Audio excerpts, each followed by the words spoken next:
I swear I can still feel that moment like it's burned straight into me, like my body remembers before. My mind even wants to admit it, that deep drop in the pit of my stomach when Grandma Evelyn said those words, and it felt like every laugh in the room suddenly turned into background noise to some truth I hadn't been ready to hear yet. I was sitting there in my cap and gown at this fancy graduation dinner my parents insisted on hosting, all polished silverware and people pretending they knew me, and I was trying to keep it together even though I kept feeling that familiar itch inside me telling me I was taking up too much space, that classic Marie instinct to apologize even when I hadn't done a damn thing wrong. My mom had that smile on the when she uses like it's a weapon disguised as kindness.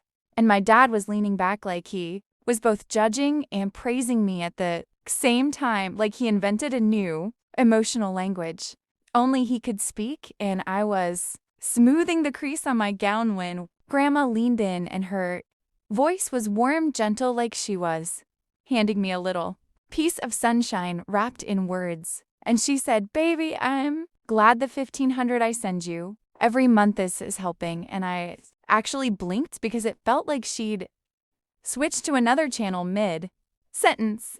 And I laughed. I actually laughed because that's what I always do when reality feels like it's glitching. And I said, "Grandma, what are you talking about? I never got any money." And the room didn't go silent. It collapsed. It felt like somebody pulled a plug somewhere under the whole table, and suddenly every head turned toward my parents with this collective, "What the hell?" look. And my mom didn't even twitch. She just kept that smile on like it was glued there, and my dad's face sharpened like he'd been caught off guard in a chess match he thought he already won. And Grandma set her fork down slowly like she was handling evidence instead of silverware, and said, "I'm confused, and I wasn't," because something I'd been ignoring for years finally tapped me on the shoulder and went, "Hey, you might want to actually look at this now." And while everyone else started shifting in their chairs and whispering little cracks in the social performance I'd been trained to accept as normal, I suddenly saw it all again, those tiny, easy to miss little red flags ID brushed off every time, like the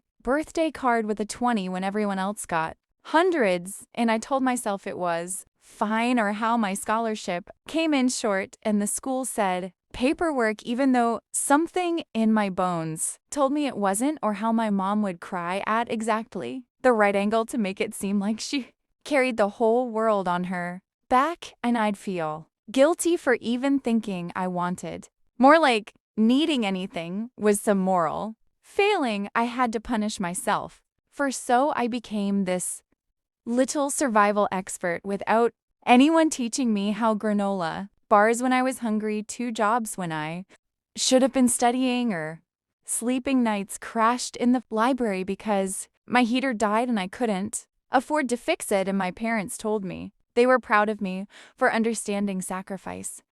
And I wore that word like it meant honor, when it felt more like a chain, and the only clean space I ever felt like I could breathe in was with Grandma. She lived far enough away that visits were special. She smelled like lavender and old stories. She saw me in ways no one else did so when she suggested spending more time with me.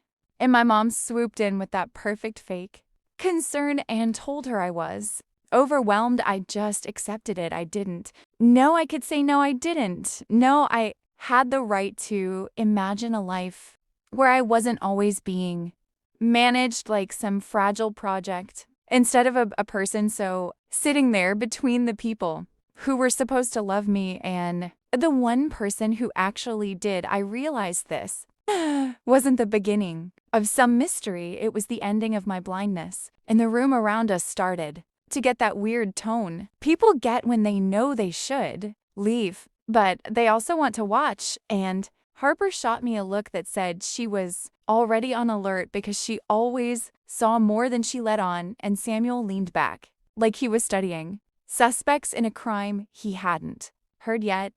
and my mom's smile cracked just a little, but enough that I felt it like a tremor through my whole chest, and my dad cleared his throat like that could force the world back into the shape he wanted, and told me I must have misunderstood.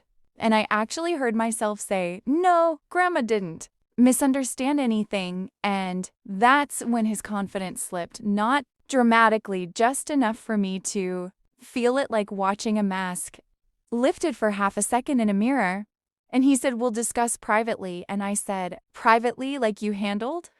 The money and my mom flinched, like I'd slapped her, and my dad's eyes went ice sharp, and then my phone buzzed, and it was Harper, and it said, "Call me tonight. I know more than you think," and I felt my stomach fold in on itself like some horrible origami. And even though every instinct told me to stay quiet, to keep the peace, to pretend everything was fine, because that's what good daughters do, I didn't. I went upstairs later and sat in my childhood room feeling like the walls were leaning in on me, and I replayed every missing dollar, every guilt trip, every time I thought I was ungrateful for wanting honesty or comfort or basic support. And when I called Harper, her voice was steady, which scared me more than if she'd cried, and she said, "They did it to me too, and to others, and you're not crazy." And something in me snapped, not with pain, but with clarity, like realizing you've been walking around blindfolded by someone you loved, and suddenly it drops and the light is unbearable, but also real. So I barely slept. And when morning came, I felt like I had already lived a lifetime, and I grabbed a bag and left without feeling guilty for the first time ever. And when I got to Grandma's hotel, she opened the door before I even knocked, like she'd been listening for the sound of me needing help, and she pulled me in and told me, "Tell me everything." And I did every missing paycheck, every scholarship that never came, every bill I paid alone, while being told we were barely scraping by. Every moment I felt small without understanding why. And while I spoke, she didn't interrupt, she didn't panic, she just listened, and her jaw kept tightening like she was holding back a storm. And when I finished, she stood, opened her bag, and handed me this slim folder that felt heavier than it should have been. And when I opened it, I saw transfers, dates, amounts, little notes she wrote because she heard tiredness in my voice, or finals were coming, or if she just didn't want me to struggle. And I felt something inside me crumble. Not like heartbreak, but like the shattering of a story I'd been told so often. I started to believe it was truth, and my hands shook so hard I thought I'd drop the folder. And I whispered, "Where did it go?" And she didn't answer because she didn't have to. And when I checked my own accounts, there was nothing, zero, not even a shadow of what she had recorded. And when the bank rep hesitated and told me about a joint account opened in my name when I was 17, I felt the floor tilt again, because I never signed anything at 17. And I went straight to meet Harper at this little coffee shop downtown where the noise always felt like it wrapped around you like a blanket. And she slid into the booth like she'd been preparing for this conversation for years, and told me they did it with her trust fund too. And I felt threads pulling in directions I hadn't expected, memories of my dad calling Samuel jealous of my mom, telling me certain people were bad influences of this careful isolation I never recognized as a cage until I saw the wires. And Harper said, "That's what people like them do. They isolate you until you can't imagine life outside their version of reality." And when I told Ryan, he rubbed his forehead and told me maybe I was overreacting because money gets messy, and I didn't even get mad because it wasn't his job to see what I had been trained not to see. And it wasn't until I sat across from Attorney Alden, and she looked at that folder and at me and said, "This isn't mismanagement. This is abuse and fraud." That something inside me finally stood up straight and said, okay, then let's go. And the cafe we picked for the confrontation had warm lights and the smell of roasted beans, and I couldn't feel any warmth at all. My hands shook around a mug I didn't drink from, and Grandma sat beside me like calm was something she carried in her bones, and Samuel arrived and nodded like we were forming ranks without saying it, and Harper stayed hidden until she didn't, and when she stepped out and told her story, the air in the room actually thickened, and the baristas stopped moving for half a second, and I felt like we were standing in a spotlight even though no one was looking at us directly. And then my parents walked in like they were entering a corporate negotiation. Instead of reckoning my mom's eyes darting like a cornered animal dressed in perfume and etiquette. My dad walking like the floor still belonged to him until it didn't. And when my mom whispered, Marie, why? Here I heard Grandma say, 'cause here you can't twist the truth, and my dad's jaw clenched, and I set my phone on the table and said recording.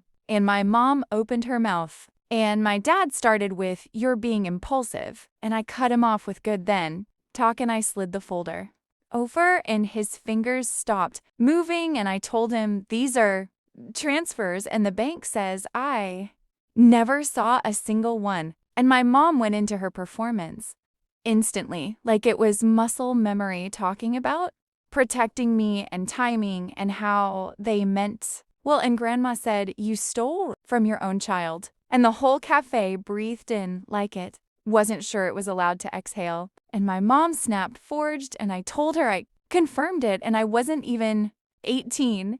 And my dad closed the folder like maybe closing it could make it not exist, and said there were expenses, and I said I worked double shifts to keep heat in my apartment, and he didn't blink. And then Harper spoke, and Samuel spoke, and suddenly their control leaked out of them like air from a punctured tire, and my dad hissed, this is private. And I told him private doesn't get to hide crime, and my mom grabbed my hand and started we were overwhelmed, and I pulled back and told her, you always had choices, you just never picked me. And Grandma stood, and the whole room shifted around her like she was pulling truth into shape, and she told them she'd been a fool for believing they loved me the way I deserved. And my mom's tears dried in seconds, and my dad told her mother, please, and stopped when Alden walked in and set a sealed envelope on the table and said, notice of intent. And the words fraud, forgery, conversion landed like stones, and my mom shook her head and begged, and I felt something break the last chain, and I told her, you made me feel like a burden and built a world where everything I wanted was too much, and you didn't protect me. You hid from me. And my dad slammed his hand down, and it wasn't anger or it was fear, and Alden didn't even blink and said, she already is. And in that moment, the confrontation ended not with yelling, but with silence, the kind that comes when people finally understand that truth can't be negotiated away. And that silence wrapped around us like a verdict, no gavel. Needed no applause, expected just this heavy clarity that pressed into their bones harder than any accusation could ever do. And my mom collapsed into it like she'd been holding up a Strux with her own breath, and suddenly it failed, and my dad went pale in a way I'd never seen him go, not even when his company nearly folded. And he whispered, Marie, please. And it wasn't commanded, wasn't charm, it wasn't anything. I recognized it was raw, frightened humanity, and for half a second, little kid me wanted to run to him, wanted to fix it, wanted to make it stop hurting. But the woman I was now stayed still and said no, and it felt like stepping off a cliff and landing on solid ground at the same time. Alden gathered her papers seamless, like she'd done this dance thousands of times, and told them they had 24 hours before formal charges. And my mom started saying, we can talk, we can fix it, we can do better. And I heard those words like echoes from years of cheaper apologies, and I told her fixing it would mean telling me the truth even when it burns. And she opened her mouth and closed it like she was staring at a language she'd never learned. And my dad looked at me like he was seeing a stranger, and maybe he was. Because I wasn't the girl who swallowed guilt like medicine. Anymore, I wasn't the project. I wasn't the little saint. I wasn't the convenient outlet for their ambition or their mistakes. I was a person, and that was enough. And when we stood up, my legs shook, but they held, and Harper slid her hand against my back, not pushing, not guiding, just saying, "You're not alone." And Samuel gave me this nod that carried loyalty like a promise, and Grandma wrapped me in a hug that felt like coming home after being lost for years, and I breathed into it and felt pieces of myself knit back together one by one, and outside the afternoon light hit me like warmth I hadn't felt since childhood, and I tasted something like hope, even though it came with grief attached like a shadow that would always walk beside me but not own me anymore. And the weeks that followed were paperwork and statements and meetings where people spoke in legal syllables that sounded like they belonged in a foreign country, but underneath it all, every step forward felt like reclaiming ground I didn't even know I'd given away. And my parents' world collapsed, not in dramatic news headlines, but in slow unraveling like fabric worn thin, until it finally gives. And I watched with distance, not delight, because this wasn't about winning, it was about telling the truth and letting it do what truth always does. It cuts through fog and builds clarity even when it hurts. And when the settlement came, it came quietly like a gentle knock, not a trumpet, and I signed my name and felt tears spill, not from revenge but from release. And when I moved into my own place with windows that opened and a stove that actually heated and floors that didn't creak like they were judging me, I felt this weird joy that bordered on terror, because wanting peace felt indulgent. And I caught myself apologizing in the mirror like a reflex, and then I stopped and laughed because I didn't have to earn breathing anymore. And Grandma visited with little pots of basil and mint and rosemary, and we planted them on the sill. And she told me stories about when she was young and thought love meant silence, and how she learned it actually meant courage. And I thought, yeah, that's the lesson I'm learning too. And Harper and Samuel came by, often not because they had to, but because they wanted to, and we cooked bad pasta and watched movies and argued about which decade had the best music. And sometimes we sat in comfortable silence, and it felt like family in a way blood never managed to. And the past didn't vanish, it didn't get erased, it still tapped my shoulder in dreams or sudden memories, or the instinct to take blame that never belonged to me, but it no longer dictated the shape of my days. And when people asked me how I was, and I started answering honestly, even when the answer was I'm tired, or I'm sad, or I'm okay, or I'm happy, and it felt like building a new language inside myself. And maybe that's what justice actually is: not punishment, not headlines, not dramatic speeches, but learning to speak in truth after years of whispering lies to yourself to survive. And I don't know what the future holds. I know it won't be perfect. I know there will be days I stumble back into old patterns. I know grief and love and memory all get tangled like wires, but I also know I'm no longer alone in that tangle, and I'm no longer invisible to myself, and that might be biggest victory of all. And so when I stand in my little kitchen and the herbs smell like sunshine and the kettle whistles and my friends laugh in the next room and the windows are open and the city hum feels like companionship instead of pressure, I breathe deep and feel something steady finally take root. And I think, yeah, this is what it feels like to come back to yourself, and for the first time in a long time, I let myself smile without apologizing.